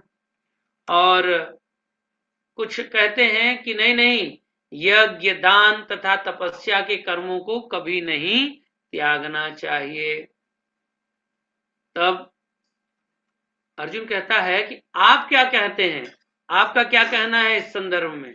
तब भगवान अपना निर्णय सुनाते हैं और वो कहते हैं कि त्याग भी 3 प्रकार का होता है, और यज्ञ दान और तपस्या के कर्मों को कभी भी त्यागना नहीं चाहिए। क्योंकि अर्जुन पूछता है ऐसा क्यों, तो भगवान कहते हैं क्योंकि ये तो मनुष्यों को भी, महात्माओं को भी क्या करता है, शुद्ध करता है। ये 3 कार्य, यज्ञ दान और तपस्या, ठीक है। तो अब ये सोचा जा सकता है, भगवान ने कहा कि ये 3 तो महात्माओं को भी, वो तो महात्मा है, फिर उनको किस प्रकार से ये शुद्ध करता है। तो ये यज्ञ और दान तपस्या की कार्य जो है महात्माओं को भी शुद्ध करता है। तो इसको हम एक उदाहरण से समझ सकते हैं, जैसे अगर हम अपने घरों को हमेशा साफ सुथरा रखना चाहते हैं तो एक तो हमें उसे प्रतिदिन सफाई करनी होगी, और साथ ही साथ उसमें गंदगी ना आए इसका भी व्यवस्था करना पड़ेगा। तो उसी प्रकार से अगर कोई सदैव पवित्र बना रहना चाहता है, शुद्ध बना रहना चाहता है, तो पहले तो उसे अपने ये सफाई तो करनी पड़ेगी, साधना करनी पड़ेगी, यज्ञ दान तपस्या करनी पड़ेगी, लेकिन उसमें फिर गंदगी आए ना, उसको रोकने के लिए भी यज्ञ दान और तप जैसे कार्यों को करते रहना। एक बार शुद्ध भी हो गया तो भी उसमें गंदगी ना आए, जैसे हम लोग घर का साफ सफाई करते, शुद्ध हो गया तो हम अपने घर के दरवाजे खिड़कियां बंद करके रखते ताकि धूल आदि से घर गंदा ना हो। तो उसी प्रकार से यज्ञ दान और तप के कार्य हमें जो अपवित्रता रूपी या जो दूषण है उनको हमारे अंदर आने से रोकने में भी सहायता करता है। इस प्रकार वो शुद्ध करने में या शुद्ध बनाए रखने में सहायता करता है। शिक्षा यही है कि कोई भी स्थान यदि साफ रखना है तो उसे गंदा होने से बचाना चाहिए और नियमित रूप से उसकी सफाई करते रहना चाहिए। तो आध्यात्मिक कार्य हमारे मन पर जमी पुरानी धूल को हटाने में और नई धूल को न आने देने में सहायता करते हैं। तो जैसे त्याग को भगवान ने कहा ना 3 प्रकार के होते हैं, तो त्याग भी सतोगुण, रजोगुण और तमोगुण में होते हैं, उसका वर्णन करते हैं। तो सतोगुणी त्याग क्या है? जिसमें फल की आसक्ति को त्याग दिया जाता है, वो त्याग सतोगुणी होता है। उसके पीछे भावना क्या होती है? कर्तव्य बुद्धि के साथ और कर्ता भाव से रहित होकर के, इस भावना से किया जाता है। जबकि रजोगुणी त्याग क्या है? जो नियत कर्म को ही त्याग दिया जाए तो वो रजोगुणी है। और किस भावना से या क्यों त्याग दिया जाए? कष्टप्रद समझ करके। जैसे तात्पर्य में प्रभुपाद ने बहुत सुंदर उदाहरण दिया कि अगर माताएं जिनका नियत कार्य है घर में गर्मी के दिनों में रोटी बनाती हैं, आप माताएं, अगर वो कहीं नहीं नहीं बहुत गर्मी लग रही इसलिए हम रोटी नहीं बनाएंगे, तो इस प्रकार का जो त्याग है ये रजोगुणी त्याग होगा। नियत कर्म को केवल शरीर के कष्ट के कारण छोड़ दिया जाए, ये रजोगुणी त्याग है। और तमोगुणी के जो त्याग होता है वो भी नियत कर्मों का त्याग हो जाता है उसमें, अगर हम नियत कर्मों का त्याग करते हैं, लेकिन क्यों? मोहवश, अज्ञानता के वशीभूत होकर के जब हम नियत कर्मों का त्याग कर देते हैं तो ऐसा त्याग तमोगुणी त्याग कहलाता है। तो सतोगुणी त्याग करना चाहिए, तो भगवान कह रहे हैं हाँ, यस, सतोगुणी त्याग करना चाहिए। तो ना ऐसे नियत कार्यों से घृणा करनी चाहिए जो शरीर या मन के लिए कष्टकारी हो, और ना ऐसे कार्यों से आसक्ति होनी चाहिए जो भौतिक लाभ देते हो। तो इस तरह का त्याग जो है वो सतोगुणी त्याग कहलाता है। तो त्याग का क्या मतलब हुआ फाइनली? त्याग का क्या मतलब हुआ? कर्म फल का त्याग। और जो ऐसा नहीं करता, तो भगवान कह रहे हैं वो इस संसार चक्र में घूमता रहता है और इष्टम, मिश्रम और अनिष्टम, ये 3 प्रकार के फल को प्राप्त करता है। तो मिश्रम फल, जो मिश्रित फल प्राप्त करता है, वो क्या है? वो मनुष्य जीवन प्राप्त करता है। तो इष्टम फल मतलब स्वर्गिक सुख प्राप्त करता है, और अनिष्टम मतलब नारकी दुख प्राप्त करता है। तो वास्तव में जो ऐसा त्याग नहीं करता, सतोगुण त्याग नहीं करता, तो वो यही इस ब्रह्मांड में जन्म मृत्यु के चक्र में घूमता रहेगा, कभी स्वर्ग में तो कभी नरक में तो कभी मनुष्य जीवन में।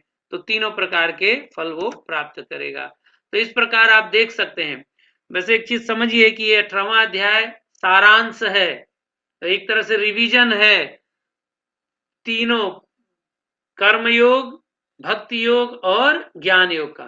तो इन 1 से लेके 12 श्लोक तक जो कर्म योग का 1 से 6 अध्याय में भगवान ने बताया था, उसका सारांश दे दिया, रिवीजन करा दिया, कर्म योग की बात कर दी।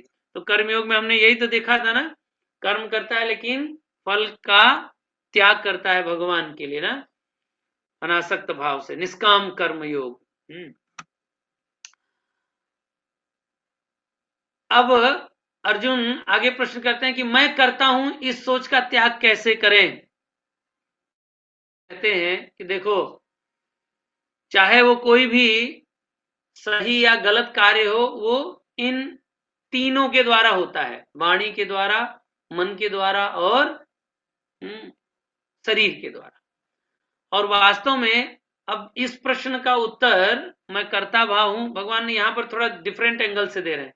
वो बताते हैं कि ऐसे समझो कि ये जो भी कोई कार्य हो,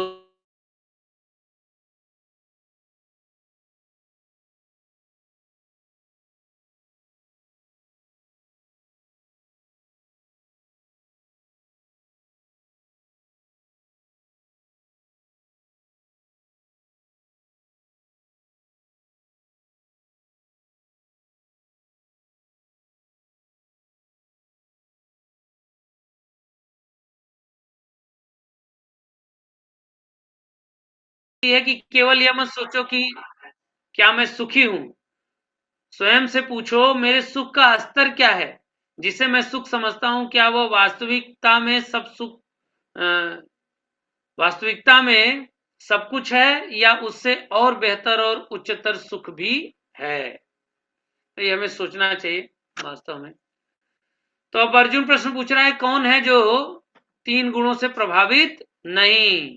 तो भगवान कहते हैं इस लोक में, स्वर्ग में या देवताओं के बीच में भी कोई नहीं है जो इन तीन गुणों से बचा है। तो छुटकारे का उपाय क्या है, अर्जुन पूछता है। तो भगवान कहते हैं अपने स्वभाव के अनुसार नियत कर्म करो और उससे सर्वोच्च भगवान की पूजा करो। तो इस प्रकार अब अर्जुन कह रहा है कि मुझे अपने क्षत्रिय स्वभाव को छोड़ना नहीं पड़ेगा। भगवान चूंकि कह रहे हैं स्वभाव के अनुसार नियत कर्म करो और सर्वोच्च भगवान की पूजा करो। तो यस, यहां तक आप ये समझ जाइए भगवान ने अब ज्ञान योग जो आपने पढ़ा 13 से 40 श्लोकों में भगवान जो 13वें अध्याय से लेकर 17वें अध्याय तक ज्ञान योग प्रदान किया है उसका सारांश हमें प्रदान कर दिया। अब 41वें श्लोक से आगे भगवान भक्ति योग जो 7वें अध्याय से लेकर 12वें अध्याय में बताया उसकी समरी देंगे। तो आगे भगवान कह रहे हैं कि वास्तव में नियत कर्म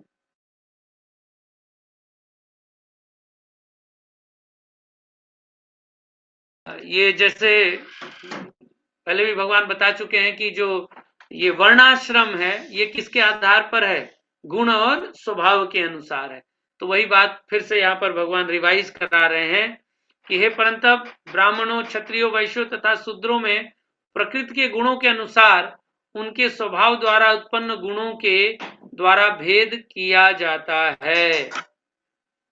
तो ये देख सकते हैं कि वर्ण ब्राह्मण, क्षत्रिय, वैश्य और शूद्र, तो जो ब्राह्मण वर्ण है उनके गुणों का वर्णन करते हैं। तो सतोगुण की प्रधानता होने के कारण व्यक्ति ब्राह्मण कहलाता है, और जब रजोगुण प्रधान होता है और थोड़ा सतोगुण गौण मात्रा में इन दोनों का मिक्सिंग होता है तो क्षत्रिय वर्ण होता है। और वैश्य उनमें रजोगुण प्रधान होता है लेकिन थोड़ा सा तमोगुण भी होता है, मिश्रण होता है। और शूद्र में तमोगुण प्रधान होता है, थोड़ा रजोगुण मिश्रित होता है। तो ये गुण और कर्म पर आधारित ब्राह्मण, क्षत्रिय, वैश्य और शूद्र के लक्षणों का वर्णन भगवान करते हैं 41 से 44 तक में। और हम अपने वर्ण को जान सकते हैं कि एक वेबसाइट है वर्ण कैलकुलेटर, यहाँ से तो अब गूगल पर ढूंढेंगे आप लोग मिल जाएगा।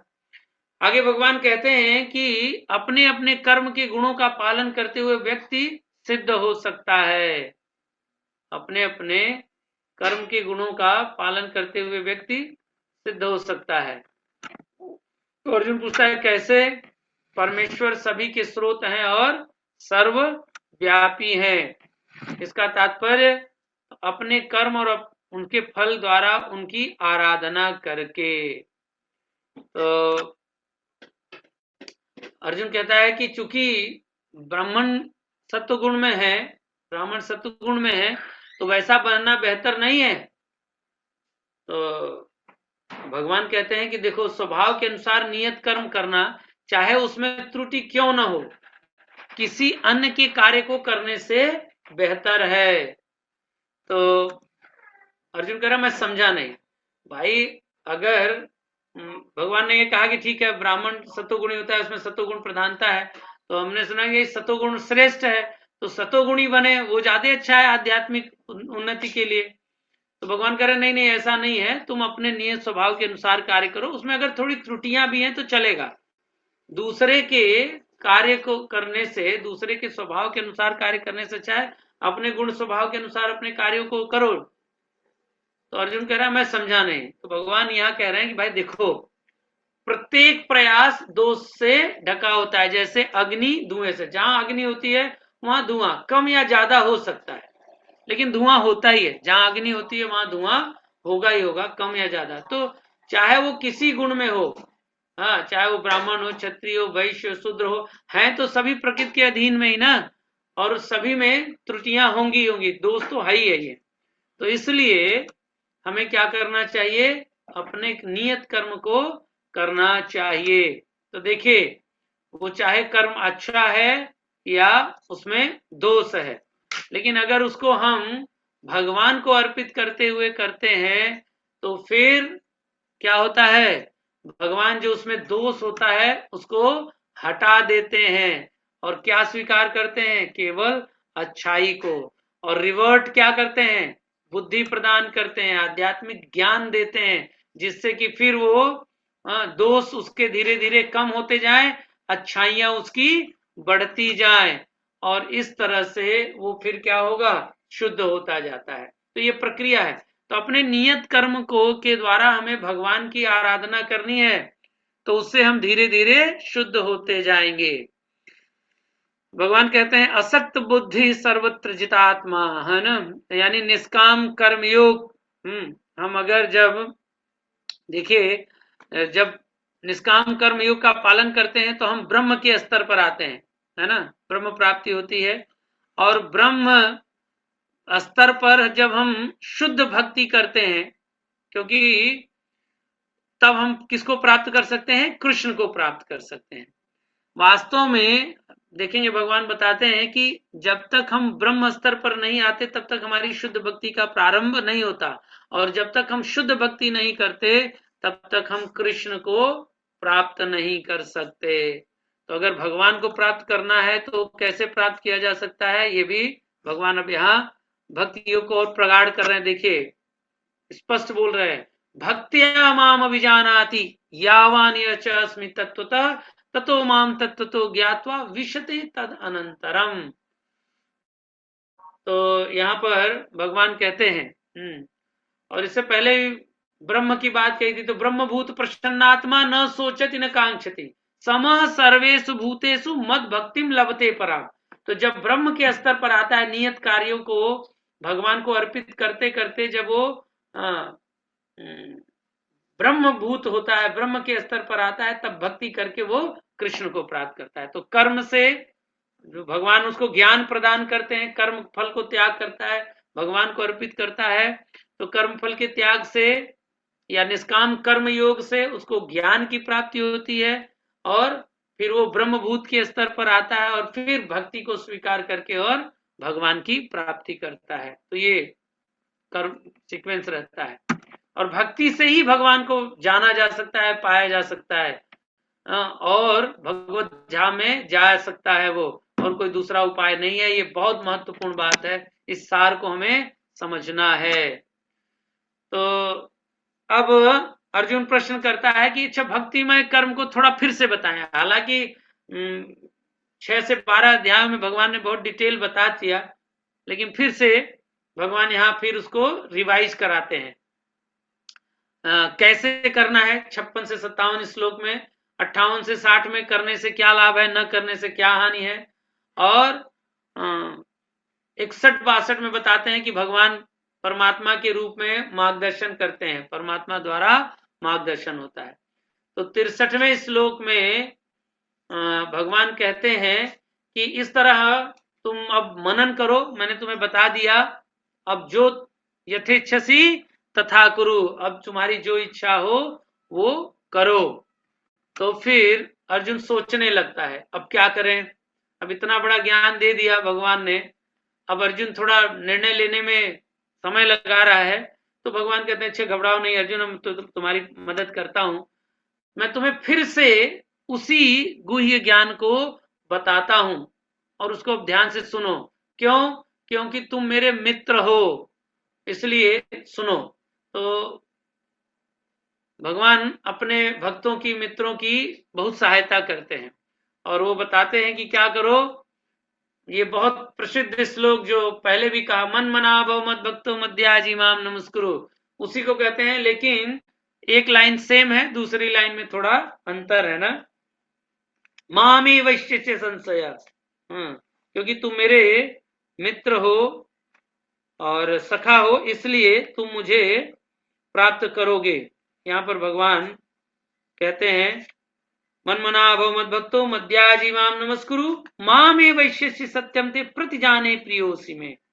तो क्या करो, सदैव मेरा चिंतन करो, मेरी पूजा करो, मेरे भक्त बनो, मुझे नमस्कार करो। तो फिर अर्जुन कहता है कि अच्छा, सभी प्रकार के धर्मों का त्याग कर मेरी शरण में आओ। तो अब अर्जुन को भगवान इस तरह से कहते हैं, तो अर्जुन कह रहा है कि अगर मैं सब कुछ त्याग करके आऊंगा तो मुझे पाप नहीं लगेगा, भगवान कह रहे ना ना चिंता न करो, मैं तुम्हें सारे पापों से मुक्त कर दूंगा, उद्धार कर दूंगा, डरो मत। ये इस भगवत गीता का सार है, बहुत महत्वपूर्ण। 18वें अध्याय का 66 श्लोक, सर्वधर्मान परित्यज्य मामेकं शरणं व्रज अहम त्वाम सर्व पापेभ्यो मोक्षयिष्यामि मा शुचः। डरो मत, ये भगवान ने उनसे कहा। और इस तरह से यहीं पर वास्तव में भगवान का संदेश समाप्त हो जाता है। तो शुरुआत कहां से किया था? अशोचान ना, देखिए अगर ध्यान से देखिए भगवत गीता को गीता यानी भगवान का गीत कहा जाता है, और गीत छंद में होता है ना, जैसे शुरू होता है लगभग वैसे ही अंत होता है। तो एक तरफ कह रहे हैं कि सोचो मत। भगवान जब बोलना शुरू किए अर्जुन को तो पहले डांटा है ना कि तुम, दूसरे अध्याय में आप लोगों को शायद स्मरण होगा, उन्होंने कहा कि तुम बेकार ही सोच कर रहे हो, जिसके लिए सोच नहीं करना चाहिए तुम उसके लिए सोच कर रहे हो अर्जुन, चिंता कर रहे हो। असोचान अनवसोच प्रज्ञावादांश भाष से, तो तुम पांडित्यपूर्ण वचन कहते हो, और उनके लिए शोक कर रहे हो जो शोक करने योग्य नहीं है। और यहां फिर बाद में क्या कर रहे हैं? अभी चिंता मत करो, डरो मत, है ना, मैं तुम्हारा उद्धार करूंगा। तो इस तरह से यहाँ खत्म हुआ। और आगे अब भगवान श्रुति फल देते हैं गीता पढ़ने और पढ़ाने का लाभ। तो पढ़ाने का क्या लाभ है? जो गीता पढ़ाता है वो शुद्ध भक्ति, भगवान का धाम और भगवान का प्रिय बनता है। और जो पढ़ते हैं वो ज्ञान यज्ञ का फल प्राप्त करते हैं, एक प्रकार का यज्ञ। और सुनते हैं वो सारे पापों से मुक्त हो जाते हैं और शुभ लोकों को प्राप्त करते हैं। तो आप सब कौन सा लाभ मिला यहाँ पर डिसाइड कर सकते हैं। तो निश्चित सुन भी रहे हैं और पढ़ भी रहे हैं, तो ये दोनों लाभ प्राप्त किए। और पढ़ाने का भी लाभ प्राप्त कर सकते हैं। अब आगे आप इस भगवत गीता के ज्ञान का वितरण करें, चाहे भगवत गीता के रूप में या अध्यापन के रूप में भगवत गीता की बातों को सुनाइए, समझाइए लोगों को। तो ये पूरा लाभ, तीनों कैटेगरी का लाभ आप प्राप्त कर सकते हैं। और फिर भगवान अर्जुन से प्रश्न पूछते हैं। पहला कि क्या तुमने एकाग्रचित्त होकर ध्यान से सुना? ऐसा मैं भी आप लोगों से प्रश्न पूछ सकता हूं कि आप लोगों ने ये 9 दिनों में क्या एकाग्रचित्त होकर के इस भगवत गीता को सुना? और अब क्या तुम्हारा ज्ञान और मोह दूर हो गया? तो निश्चित आप लोग सोच सकते हैं कि क्या वास्तव में भगवत गीता के प्रति आपकी कुछ श्रद्धा बढ़ी, कुछ ज्ञान बढ़ा, कुछ क्लैरिटी हुई, कुछ विश्वास बढ़ा? तो निश्चित देख सकते हैं ना। और अगर हम ध्यान पूर्वक सुनते हैं, पढ़ते हैं, तो ये लाभ होता ही है। तो अर्जुन उत्तर क्या दिया है? आशा करते हैं कि ऐसे ही आप लोगों का भी उत्तर आएगा। हाँ, अब मेरा मोह चला गया, मेरी स्मरण शक्ति वापस, नष्टो मोह स्मृति लब्ध्वा त्वत्प्रसादात् मयाच्युत। अब मैं संशय रहित हूं और आपके आदेशानुसार कर्म करने के लिए उद्यत हूं। तो आशा है कि आप लोग भी भगवान के आदेशानुसार कार्य करने के लिए उद्यत होंगे। मन मना भव मद भक्तो मध्याजी माम नमस्कुरु। तो अब हम लोग अपनी साधना, अपनी सेवा, भगवान की भक्ति करने के लिए तैयार होने चाहिए। तो वास्तव में देखिए भगवत गीता का सार है, ये सारांश है, ये उद्देश्य है। ये भगवत गीता भक्ति का शास्त्र है। ये वैसे तो कहते हैं कि भगवान ने बहुत सारी बातें बताई हैं, निश्चित बताई है, लेकिन वास्तविकता क्या है? भक्ति। तो ये भक्ति का भी ज्ञान है भगवत गीता। और जब कर्म योग बताया तब भी कह दिया, योगी नाम अप सर्वेशम मद्गतेन अंतरात्मना श्रद्धावान भजते माम स में युक्त तमो मता। सभी योगियों में श्रेष्ठ है जो भक्ति करता है भगवान। तो ये भक्ति का है। तो इस प्रकार अब बाकी भगवान शांत हो गए इतना कह के, लेकिन एक व्यक्ति और हैं जो अभी भी बोलना बंद नहीं किए हैं, वो है संजय। और अब संजय धृतराष्ट्र को बता रहे हैं, और इसमें व्यास देव जी की कृपा या उनके प्रशंसा कर रहे हैं, क्योंकि ये जो वहां बैठ करके दिव्य दृष्टि प्राप्त की, वो व्यासदेव जी की कृपा से ही प्राप्त की है। तो बहुत सुंदर अब अपने अनुभव बताते हैं। वो क्या बताते हैं? अद्भुतम रोमहर्षणम। वो कह रहे हैं कि व्यासदेव जी की कृपा से मैं इस अद्भुत संवाद को, जिसको सुन करके मेरा शरीर रोमांचित हो रहा है, जिसका स्मरण करके मैं हर्षित हो रहा हूँ, क्या और क्या देख करके? रूपम अद्भुतम हरे, भगवान का अद्भुत रूप देख करके मैं हर्षित हो रहा हूँ, और बार बार रोमांचित हो रहा हूं, ऐसा गुणगान करते हैं। एक ही बात को बार बार बड़ा सुंदर वर्णन किया है इसमें संजय ने, बताया है अपने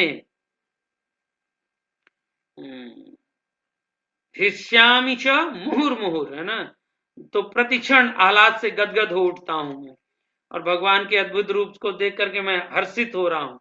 तो इस तरह से कह के, और अंत में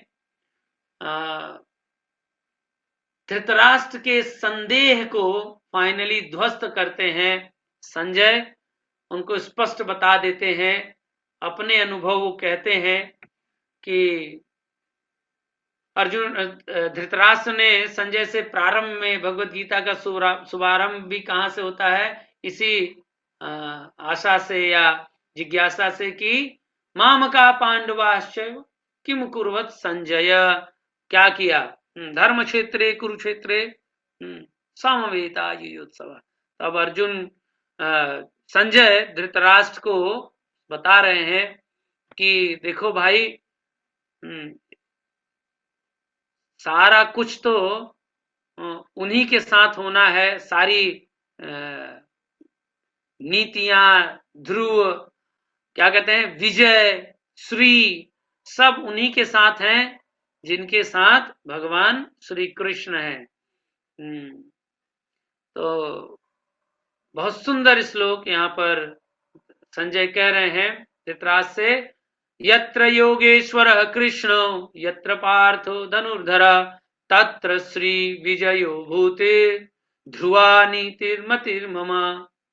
तो जहां योगेश्वर कृष्ण है वहां ही, और अर्जुन जैसे भक्त हैं वहां पर श्री, विजय, नीति सभी निवास करते हैं, उपस्थित होंगे।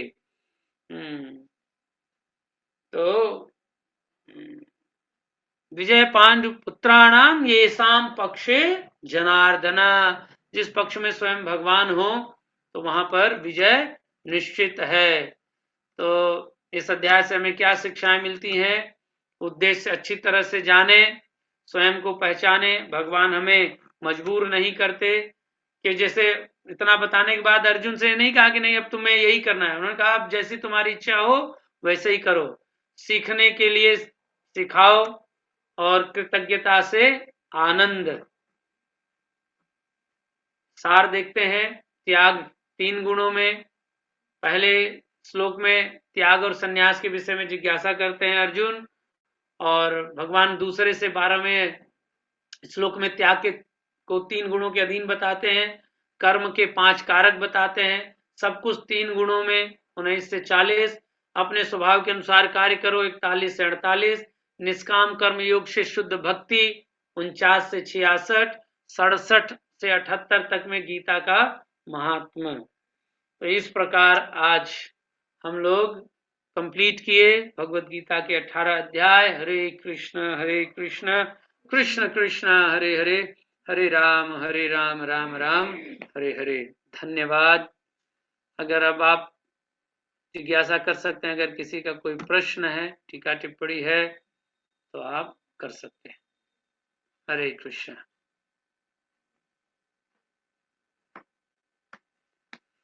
Hari Hari.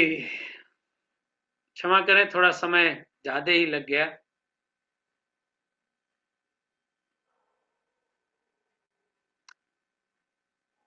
Okay, any questions? Yes, ABC. आप अनम्यूट करें।